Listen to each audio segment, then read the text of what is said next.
تو یا رسول اللہ، یہ اللہ کے رسول میں ہلاک ہو گیا، میں برباد ہو گیا، یہ اللہ کے رسول میں نے بہت بڑا گناہ کر لیا ہے۔ کیا کہا؟ یہ اللہ کے رسول میں ہلاک ہو گیا، میں برباد ہو گیا، میں نے بہت بڑا گناہ کر لیا ہے۔ اللہ کے رسول میری غلطی معاف کیسے ہوگی؟ اللہ مجھ کو معاف کیسے کرے گا؟ تو نبی نے پوچھا مالک، تو نے کون سا گناہ کیا؟ نبی نے پوچھا تو نے کون سا گناہ کیا، کتنا بڑا جرم کیا؟ کہا اے اللہ کے رسول میں نے روزے کی حالت میں اپنی بیوی سے سمبند بنا لیا ہے، میں نے روزے کی حالت میں اپنی بیوی سے صحبت کر لی ہے، میں نے روزے کی حالت میں اپنی بیوی سے جمع کر لیا ہے، روزہ توڑ دیا ہے۔ یہ اللہ کے رسول مجھ سے بہت بڑی غلطی ہو گئی، آخر میری غلطی معاف کیسے ہوگی؟ تو نبی نے کیا کہا؟ سنیے، دھیان سے سنیے۔ نبی نے فرمایا اے شخص، اگر تو نے اتنا بڑا گناہ کر لیا ہے کہ روزے کی حالت میں بیوی سے سمبند بنا لیا ہے، روزہ توڑ دیا ہے، تو اب تو تم کو سزا ملے گی۔ تمہاری سزا، تمہارا کفارہ یہ ہے، تمہارا کفارہ یہ ہے کہ جاؤ مارکیٹ اور ایک غلام خریدو اور غلام خرید کر آزاد کرو، تب تمہاری غلطی معاف ہوگی۔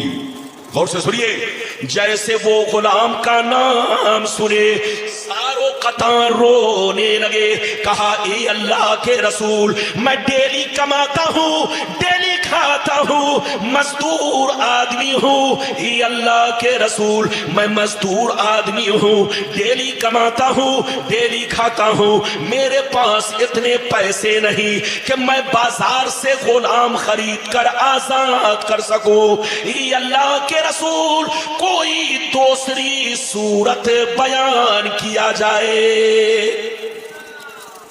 جیسے نبی نے اتنا سنا تو فرمایا چلو تم غلام آزاد نہیں کر سکتے تو چلو کم سے کم 60 پے در پے روزے رکھو، بلکہ 61 روزے، 60 تو کفارہ کا اور ایک قضا، جو تم نے روزہ توڑا ہے اس کے بدلے ایک اور پلس 61 روزہ تم کو پے در پے رکھنا پڑے گا بلا ناغا۔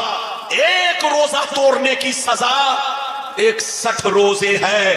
نوجوان چھوکرو دھیان سے سن لو، رمضان کا احترام کرو، رمضان کی قدر کرو، اور رمضان کا روزہ رکھو تو توڑو نہیں، ورنہ ایک روزہ توڑنے کی سزا، اس کا کفارہ قضا بھی ہے پلس کفارہ بھی ہے۔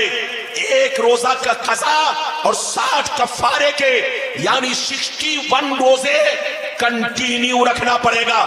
اگر کسی نے 55 روزہ رکھا پھر توڑ دیا تو پھر سے وہ 61 روزے رکھے۔ یاد رکھیے بلا ناغا تباتر کے ساتھ کنٹینیو 61 روزہ رکھنا پڑے گا۔ جلدی بیٹھاؤ چھوکرے کو، ادھر دیکھیے، نبی نے فرمایا کہ چلو اگر تم غلام آزاد نہیں کر سکتے تو 60 روزے رکھو، تب تمہارا گناہ معاف ہوگا۔ جیسے اتنا سنا، غور سے سنیے، اور ساروں قطار رونے لگے، کہنے لگے یا رسول اللہ میں مزدور آدمی ہوں، ڈیلی کماتا ہوں، ڈیلی کھاتا ہوں، اے اللہ کے رسول رمضان کا روزہ تو میں رکھ رہا ہوں لیکن 60 روزے میں نہیں رکھ سکتا، کیونکہ 60 روزے رکھوں گا تو بال بچوں کے خورد و نوش کا انتظام نہیں ہو پائے گا، ان کا پیٹ نہیں بھر پاؤں گا۔ یہ اللہ کے رسول اگر 60 روزے رکھوں گا تو بال بچے بھوکے رہ جائیں گے۔ سبحان اللہ، میں 60 روزے بھی نہیں رکھ سکتا۔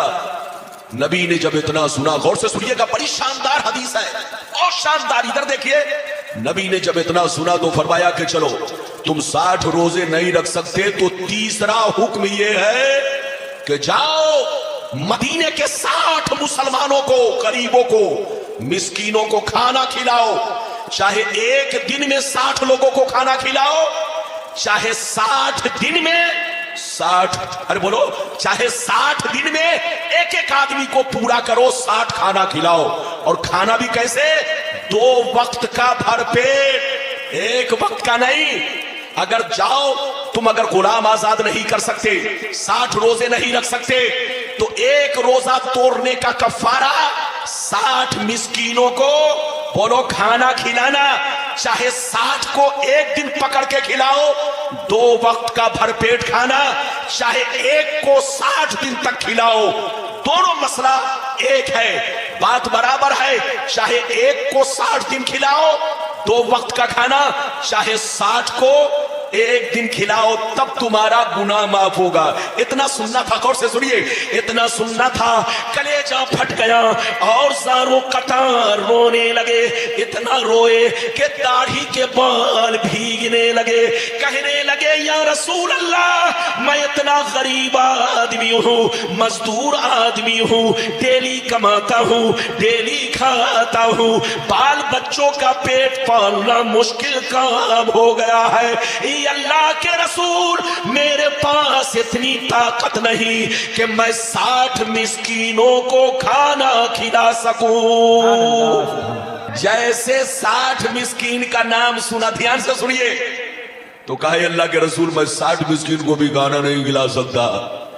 अल्लाह के रसूल, मैं तो गरीब आदमी हूं, मैं डेली कमाता हूं, बच्चों का पेट पालता हूं, ये 60 मिस्कीन को मैं कैसे खाना खिला सकता हूं। इतना सुनना था। नबी सुनकर, गौर से सुनिए, सर झुकाकर बैठ गए। जैसे सर झुकाकर बैठे, अचानक नबी की बारगाह में 2 बड़ा बड़ा टोकरा खजूर आया। अरब में खजूर के पत्तों से टोकरा बनता था। 5 किलो का टोकरा, 10 किलो का टोकरा, 20 किलो का टोकरा, 50 किलो का टोकरा। गौर से सुनिए, तो नबी की बारगाह में अचानक 2 बड़े बड़े टोकरे खजूर से भरे हुए पेश किए गए। एक टोकरे में, बुखारी में है 1 टुकड़ा और मुस्लिम शरीफ में है 2 टुकड़ा खजूर आया। एक टोकरे में कितना था आपको मालूम है? 15 सा। सा किसको कहते हैं? ये उलमा बैठे पूछिए। सा कहते हैं 4 किलो 90 ग्राम का। अरबी में सा होता है साद अलीफ आइन। आप लोगत देखेंगे तो 4 किलो 90 ग्राम का 1 सा होता है। और एक टोकरे में कितना सा था? 15 सा। तो दो टोकरे में कितने हो गए? बोलो 30 सा। यानी इतना खजूर नबी की बारगाह में आया। गौर से सुनिए, जैसे खजूर आया, नबी ने पूछा, आईन साइल, सवाल करने वाला किधर गया? नबी ने पूछा, सवाल करने वाला कहां गया? साइल नबी के पास आया, कहा, ना या रसूल अल्लाह, लब्बैक या रसूल अल्लाह, ये अल्लाह के रसूल, मैं हाजिर हूं। नबी ने फरमाया, खुज़ हाज़ा फतसद्दक़ बिही। ऐ मेरे गुलाम, तुम गुलाम भी आजाद नहीं कर सकते, 60 रोजे भी नहीं रख सकते, 60 गरीब को खाना भी नहीं खिला सकते, तो लो ये दोनों टोकरा खजूर मैं अपनी तरफ से तुमको दे रहा हूं, तुम इसके मालिक हो गए। जाओ मदीने की गलियों में जितने मिस्कीन और गरीब है सबको खिला दो, अल्लाह तुम्हारे गुनाह को बख्श देगा, तुम्हारा कफारा अदा हो जाएगा। जैसे नबी ने इतना कहा तो उस शख्स ने क्या कहा? सुनिए, उस शख्स ने कहा, ये अल्लाह के रसूल, ये बता दीजिए कि क्या मदीने में मैं अपने से ज्यादा गरीब को खिलाऊं? क्या मदीने में मैं अपने से ज्यादा गरीब को खिलाऊं? नबी ने फरमाया, हाँ तुम अपने से ज्यादा गरीब को खिलाओ, मिस्कीन को खिलाओ, तब कफारा अदा होगा। इतना सुनना था, कलेजा फट गया, कसम खाकर बोलने लगे, फवल्लाह मा बैन लाबतैहा युरीदुल हर्रतैन अहलु बैतिन अफकरु मिन अहले बैती। कसम खुदा की, ये अल्लाह के रसूल, मदीना शहर में हमसे ज्यादा कोई गरीब नहीं है, किसी का बच्चा गरीब नहीं है, कोई घराना गरीब नहीं है। ये अल्लाह के रसूल, मदीना में सबसे ज्यादा गरीब मैं हूँ, सबसे ज्यादा मिस्कीन मैं हूँ, खिलाऊं तो किसको खिलाऊं, बांटू तो किसको बांटू। इतना सुनना था, नबी मुस्कुराने लगे। इतना सुनना था, नबी मुस्कुराने लगे और इरशाद फरमाने लगे, اے میرے غلام اگر مدینہ میں تم سے زیادہ کوئی غریب نہیں ہے تو جا جا، آج میں اپنے پاور کا استعمال کر رہا ہوں، سب کے لیے الگ قانون ہے، آج تمہارے لیے الگ قانون ہے، جا جا اگر مدینہ میں تم سے زیادہ کوئی غریب نہیں ہے تو یہ دونوں ٹوکرا کھجور اپنے بچوں کو